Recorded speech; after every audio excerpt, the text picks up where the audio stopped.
Hello friends, आज है हमारी इंग्लिश पीवाईक्यू सीरीज का लेक्चर नंबर 2। इसमें हम देखने वाले हैं इंग्लिश ग्रामर के बहुत इंपॉर्टेंट रूल्स जो हर एक एग्जाम के लिए इंपॉर्टेंट है, चाहे वो एसएससी हो, चाहे सीडीएस हो, चाहे एनडी हो, चाहे एफटेट हो। कोई भी एग्जाम हो, ये वाले रूल्स आपके काम आएंगे और ये आपके अकेडमिक्स में भी काम आएंगे। सो 9th 10th वाले बच्चों के भी काफी काम आ सकते हैं वाले रूल्स।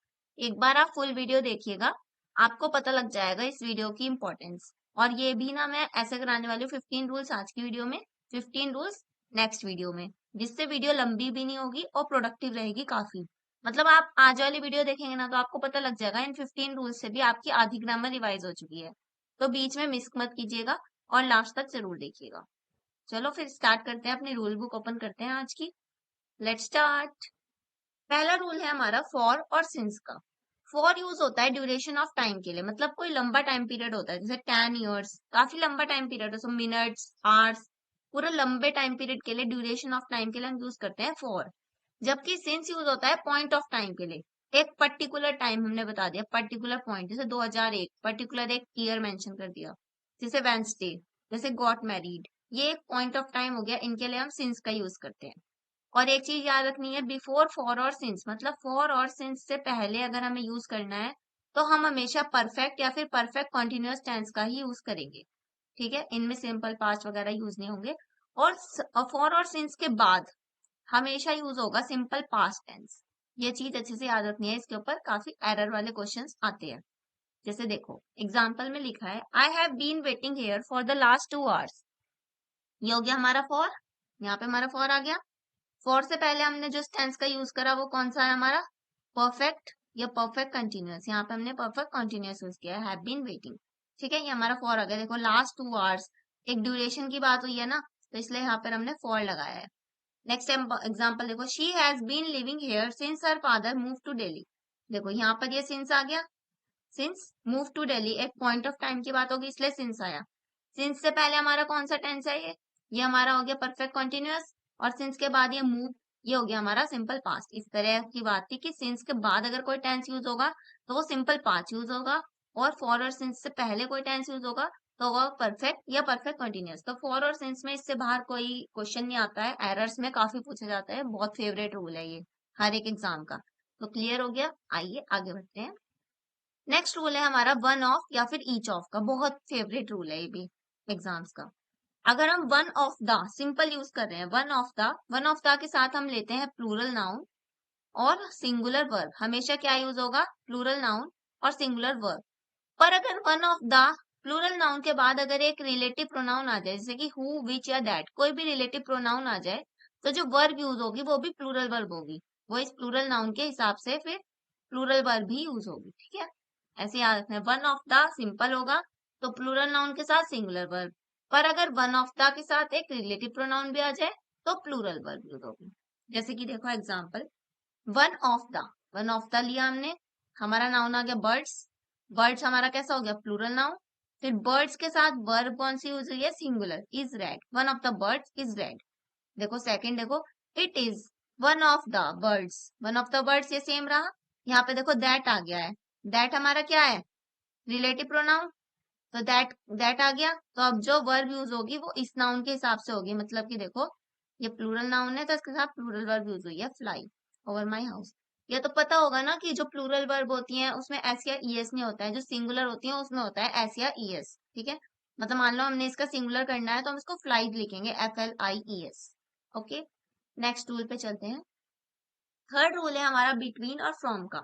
बिटवीन के साथ हमेशा एंड का यूज होता है, फ्रॉम के साथ हमेशा टू का यूज होता है। जैसे देखो इसके एरर आ जाते हैं, our class is scheduled between 8 AM and 10 PM। ज्यादातर हम नॉर्मल लैंग्वेज में जब इसको बोलते हैं तो हम बोलते हैं बिटवीन 8 AM टू 10 PM। ज्यादा नॉर्मल लैंग्वेज में यहाँ पे टू यूज करते हैं, पर ये चीज हमेशा याद रखनी है कि बिटवीन के साथ हमेशा जो पेयर बनेगा वो बनेगा एंड का। ठीक है, टू अगर लगाना है तो फिर वहां पे फ्रॉम होना चाहिए, जैसे she work from 9 AM to 5 PM। Okay, next rule पे चलते हैं। टू, नेक्स्ट रूल ये टू वाला है।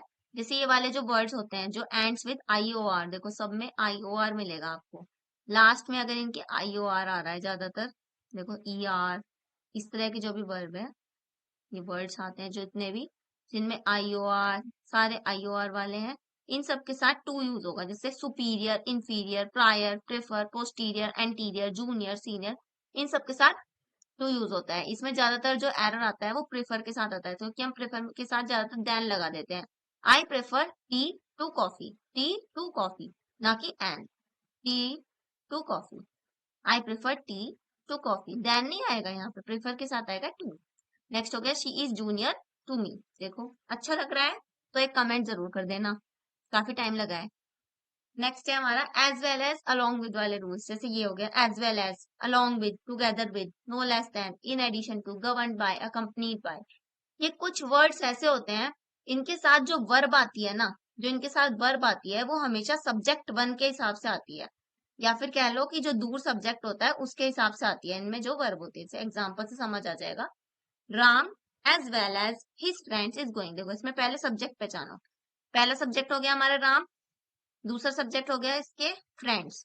तो हमने कहा वर्ब किसके हिसाब से आएगी, सब्जेक्ट वन या दूर वाले सब्जेक्ट के साथ, तो दूर वाला सब्जेक्ट हो गया ये सब्जेक्ट वन, तो इसके हिसाब से वर्ब आएगी, राम सिंगुलर है तो वर्ब भी हमारी ऐसी आई, सिंगुलर इज। नेक्स्ट देखो, he together with his classmates is doing his homework. देखो ही, एक तो ही हो गया और एक हिज क्लासमेट्स हो गए, हमारे जो वो है, मतलब क्या बोलते हैं इनको, जो हमारे दो सब्जेक्ट हुए, वो एक तो ये हो गए हिज क्लासमेट्स और एक ही हो गया, तो वर्ब आएगी ही के हिसाब से, इसलिए वर्ब आ गई इज।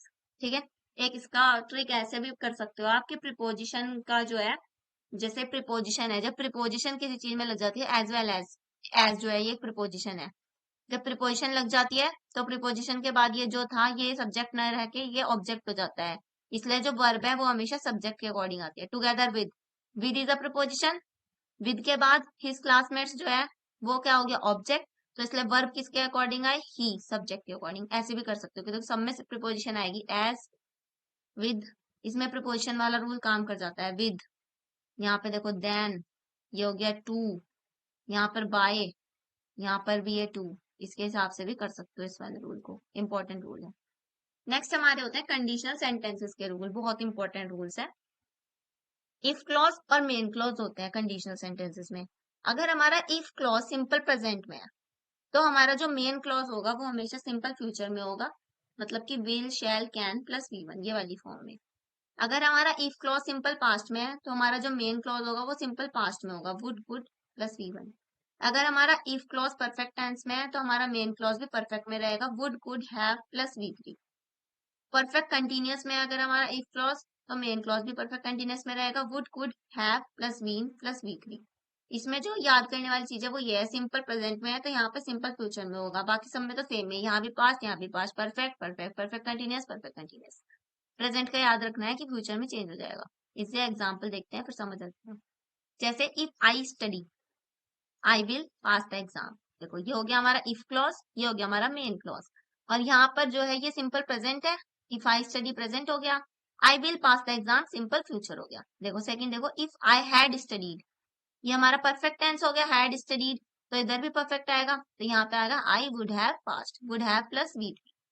देखो इफ आई हैड मनी, ये हो गया हैड। देखो हम सोचते हैं हैड जो है वो परफेक्ट टेंस है, नहीं, हैड के साथ जब वर्ब की थर्ड फॉर्म यूज होगी तभी वो परफेक्ट टेंस होगा। जैसे यहाँ पे हैड स्टडीड, यहाँ पे तो हैड के साथ कोई थर्ड फॉर्म नहीं है, खाली हैड है, तो ये हमारा सिंपल पास्ट होगा, तो इधर भी सिंपल पास्ट होगा, आई वुड हैव द नीड, इस तरह होगा ये। आगे समझ, ठीक है। एक चीज इसमें याद रखनी है, no two future words use together, कोई भी दो फ्यूचर वर्ड एक साथ यूज नहीं होंगे, जैसे विल कभी एक साथ यूज नहीं हो सकते हैं, शैल कभी एक साथ यूज नहीं हो सकते हैं, विल शैल कभी एक साथ यूज नहीं होंगे, वुड एक साथ यूज नहीं होंगे, शुड एक साथ यूज नहीं होंगे। दो फ्यूचर वर्ड एक साथ यूज नहीं होंगे, मतलब एक साथ यूज होने का मतलब है कि यहाँ भी आ जाए और यहाँ भी आ जाए। जैसे ऐसे लिखा हो, if I will study I will pass the exam, तो वो सेंटेंस रॉन्ग हो जाएगा, उसको करेक्ट करने के लिए इफ आई स्टडी बनेगा। इसके तो एरर्स देखे ही होंगे आपने, बहुत ज्यादा आते हैं। वीडियो अच्छी लग रही हो तो लाइक कर देना लोग, दोस्तों। इमेजिनरी सेंटेंसेस का है हमारा सेवेंथ जो रूल है, इमेजिनरी सेंटेंस हमेशा पास्ट टेंस में होगा। सीडीएस में इसका एरर काफी ज्यादा आया है, ऑलवेज इन पास्ट टेंस, इसमें वर यूज होता है। थोड़ा हम कोई चीज की इमेजिनेशन कर रहे हैं तो उसमें वर यूज होगा। जैसा कि देखो, if I were a bird, हम सच में तो चिड़िया नहीं हो सकते ना, हमारी इमेजिनेशन है, तो हमने इसमें वर यूज कर दिया, आई वुड फ्लाई। देखो पास्ट टेंस में हुआ है, आई वुड फ्लाई। देखो इफ आई वर रिच, मैं सोच रहा हूँ कि अगर मैं रिच होता I would travel a lot, past tense और यहाँ पर वर्ब, तो इमेजिनरी सेंटेंस का रूल इतना सा है, इसको याद रखिएगा। एट्थ हमारा जो रूल है वो है हमारा डिस्ट्रीब्यूटिव प्रोनाउंस का। डिस्ट्रीब्यूटिव प्रोनाउंस मतलब ईच, ईदर, नीदर, ये सारे जो होते हैं सबसे ज्यादा इंपॉर्टेंस में ईच ही है। Each, either, neither, one, no one, nobody, nothing, anyone, anybody, anything, someone, somebody, something, everyone, everybody, everything. ये जितने भी प्रोनाउंस होंगे डिस्ट्रीब्यूटिव प्रोनाउंस, इनके साथ सिंगुलर वर्ब यूज होगी हमेशा, ये याद रखना है। इसका रूल्स भी काफी बार आता है जैसे each one of these chairs, each one of these chairs, इन सब में से एक कुर्सी, हर एक कुर्सी, ईच इज ब्रोकन, तो ईच के हिसाब से singular verb. Every student should be asked to give, every student, every के हिसाब से आई है verb his, to give his ideas on the subject. यहाँ पे एक ऐसा भी आता है अगर वन लिखा हो, one should mind one's own business, तो वन के साथ वंस यूज होता है, ईच वगैरह के साथ इनके साथ सिंगुलर वर्ब यूज होते हैं। नाइन्थ हमारा है some words with no plural form, इनकी कोई प्लूरल फॉर्म नहीं होती है, प्लूरल ही होते हैं ये, जैसे फर्नीचर, फर्नीचर का बहुत ज्यादा आता है देखो error. Equipment, luggage, baggage, information, advice, scenery, scenery का बहुत ज्यादा आता है। Singular verb is used with these nouns, don't add S in them, इनमें कभी भी एस नहीं लगेगा। इन्हें प्लूरल बनाने के लिए, इनको प्लूरल बनाने के लिए हम ऐसे लिख सकते हैं PCs of furniture, bits of information, इस तरह से इनका प्लूरल बनाया जाता है। इनका देखो इस तरह के आते हैं error. The scenery, the scenery are beautiful लिख देंगे वहां पे, हमें फिर सही करके इज लिखना होगा, द सीनरी इज ब्यूटीफुल, या फिर द सीनरीज लिख देंगे, उसको काट के द सीनरी करना होगा। ऑल द फर्नीचर, फर्नीचर का रूल, फर्नीचर का एरर आता है, फर्नीचर्स लिख देते हैं, तो वहां पे काट के फर्नीचर करना होता है, इज ब्रोकन। ओके नेक्स्ट हमारा है टेंथ रूल कंजंक्शंस का। देखो अब तक तो प्रोडक्टिव लग रही होगी ना, काफी सारे रूल्स रिवाइज हो रहे होंगे यार, देखो फॉलो कर देना, मतलब शेयर करते रहना, मेरा भी नया चैनल है, मैं भी मेहनत कर रही हूँ, तो अगर आप लोगों का साथ रहेगा तो अच्छा लगेगा, ठीक है। देखो कंजंक्शंस का रूल पढ़ते हैं, not only but also, Riya not only stopped coming here but also going to other places, मतलब नॉट ओनली के साथ अगर कोई कंजंक्शन यूज होगा तो वो होगा बट ऑल्सो, ठीक है। ऐसे ही नो सूनर के साथ हमेशा यूज होगा देन, नो सूनर के साथ एरर आता है देन लगा देते हैं, तो वहां पे हमें THAN वाला देन लगाना होता है। No sooner did we reach the station than it began to rain, और नो सूनर अपने साथ हमेशा इन्वर्जन लेता है, इन्वर्जन मतलब वर्ब पहले आती है, देखो डिड, इस तरह से।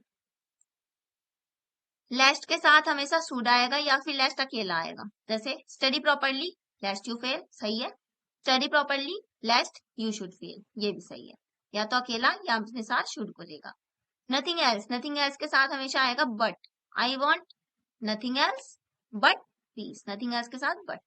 इधर के साथ और, नीदर के साथ नॉर, इधर मी और him is to be blame for the accident. अच्छा हाँ, ये वर्ब का भी है इसमें, इधर और नीदर और में जो वर्ब आएगी वो हमेशा सब्जेक्ट टू के हिसाब से आएगी, या फिर जो ऑब्जेक्ट, जो सब्जेक्ट पास में होगा उसके हिसाब से। इधर मी और हिम, मी और हिम, तो वर्ब जो आई है वो हिम के हिसाब से आई है। अगर यहाँ पे मान लो लिखा होता इधर मी और माई फ्रेंड्स, तो यहाँ पे वर्ब हो जाती आर हमारी, क्योंकि माई फ्रेंड्स जो है वो प्लूरल हो जाता है, तो यहाँ वर्ब भी प्लूरल हो जाती है। वर्ब हमेशा सब्जेक्ट टू के हिसाब से, एज वेल एज में क्या था, वर्ब सब्जेक्ट वन के हिसाब से। नेक्स्ट रूल है हमारा यूज्ड टू का। यूज्ड टू के दो तरह के होते हैं, हमें ज्यादातर पता होता है यूज्ड टू के साथ हमेशा V1 का यूज करना है, पर इसके दो रूल्स हैं। अगर कोई हेल्पिंग वर्ब नहीं है तो यूज टू के साथ V1 का यूज होगा, मतलब वर्ब की फर्स्ट फॉर्म का। पर अगर वहां पे कोई हेल्पिंग वर्ब है तो यूज टू के साथ वर्ब की ING फॉर्म का यूज कर सकते हैं। जैसे एग्जांपल हो गया I am use to studying, देखो यहाँ पर एम हेल्पिंग वर्ब आ गई, फिर यूज टू आ गया, तो इसके साथ हमने फिर ING फॉर्म का यूज कर दिया स्टडीइंग का। आई यूज्ड टू स्टडी, यहाँ पे कोई हेल्पिंग वर्ब नहीं आई तो यूज टू ही है बस, तो यूज टू के साथ फिर हमने यहाँ पे वर्ब की फर्स्ट फॉर्म का यूज कर दिया। नेक्स्ट रूल है हमारा ईच अदर और वन अनदर का, ये भी काफी फेमस रूल है। ईच अदर यूज होता है दो लोगों के लिए, और वन अनदर यूज होता है दो से ज्यादा के लिए। जैसे everyone should cooperate with one another, हर कोई किसके साथ कोऑपरेट करेगा, वन अनदर, बहुत सारे लोगों की बात हो रही है ना, एवरीवन, एवरीवन में कोई दो लोग नहीं आ रहे। जैसे नेक्स्ट देखो husband and wife should love each other, husband और वाइफ दो लोग हैं, तो दो लोगों के साथ फिर यूज होगा ईच अदर हमारा। नेक्स्ट रूल बिटवीन और अमंग का, वैसे ही है, बिटवीन दो लोगों के लिए और अमंग दो से ज्यादा के लिए। जैसे distribute the sweets among all the students, सारे स्टूडेंट्स में डिस्ट्रीब्यूट करनी है तो अमंग हो गया। The prize is shared between him and me, तो जो प्राइस शेयर हुआ है वो मेरे और उसके बीच में हुआ, तो दो लोग हो गए, तो यहाँ पर बिटवीन आ गया। नेक्स्ट रूल है हमारा द नंबर ऑफ या फिर अ नंबर ऑफ का। द नंबर ऑफ के साथ लगती है हमेशा सिंगुलर वर्ब और plural noun. A number of के साथ लगती है प्लूरल वर्ब, प्लूरल नाउन। मतलब नाउन तो दोनों में प्लूरल ही है, द नंबर ऑफ में सिंगुलर है, अ नंबर ऑफ में प्लूरल है। जैसे a number of, a number of की बात हुई, plural verb plural noun. Plural noun हो गया स्टूडेंट्स और हैव पास्ट, ये हो गया हमारा plural verb. The number of students has passed, the number of के साथ हमारी हो गई सिंगुलर वर्ब। नेक्स्ट है हमारा ईच और एवरी, ये हमारा आज के लिए लास्ट रूल है। फिर नेक्स्ट वीडियो में इसके आगे के 15 रूल्स करेंगे। वैसे इन 15 रूल्स से भी बहुत सारे रूल्स रिवाइज हो चुके हैं, क्योंकि मैंने दो दो रूल्स एक एक में कर दिए। जैसे कंजक्शन वाले अलग अलग से होते हैं, तो मैंने उन सबको कंबाइन कर दिया है, तो काफी सारे रूल्स इसमें रिवाइज हो चुके हैं। जैसे देखो ईच, ईच होता है हमारा दो या दो से ज्यादा के लिए। मतलब जब हम किसी इंडिविजुअल की बात करते हैं तो दो या दो से ज्यादा में ईच यूज करते हैं। एवरी होता है दो से ज्यादा के लिए ग्रुप में। एवरी कभी भी ना दो लोगों के लिए यूज नहीं होता है, दो चीज के लिए, तो इसको याद रखिएगा। एवरी को हमेशा एब्स्ट्रैक्ट नाउन के साथ यूज करते हैं। फीलिंग्स वाले जो नाउन होते हैं उसमें ईच का यूज नहीं करते हैं, एवरी का यूज करते हैं। जैसे एग्जांपल देखो, आई have book in each hand. देखो हैंड दो ही है, तो दो के लिए ईच ही आएगा, एवरी नहीं आएगा। तो इसलिए यहाँ पर हमने लिखा है I have book in each hand. I have every reason to be happy. देखो एवरी रीजन, रीजन क्या हो गया हमारा एब्स्ट्रैक्ट नाउन, तो इसके साथ हमारा एवरी यूज हो गया। I have every reason to be happy. तो ये थे हमारे आज के लिए 15 रूल्स। नेक्स्ट 15 रूल्स की वीडियो मैं सोचती हूँ कल या परसों में ही ले आऊंगी, जिससे फटाफट से वो बना रहे, आपका कंसिस्टेंसी बनी रहे और 30 रूल्स ग्रामर के बहुत अच्छे से रिवाइज हो जाए। अगर एक बार इन 30 रूल्स को कंप्लीट कर लिया ना, और फिर देखना आप अपनी इंप्रूवमेंट, सच में मैं सच्ची कह रही हूँ, आपको पक्का इंप्रूवमेंट लगेगी इन 30 रूल्स को कंप्लीट करने के बाद। और वीडियो अच्छी लगी हो तो लाइक शेयर कमेंट सब्सक्राइब जरूर करना। देखो मेरा भी नया चैनल है, तो आप लोगों का सपोर्ट जरूरी है। ठीक है, okay friends, let's meet you in the next video, bye bye.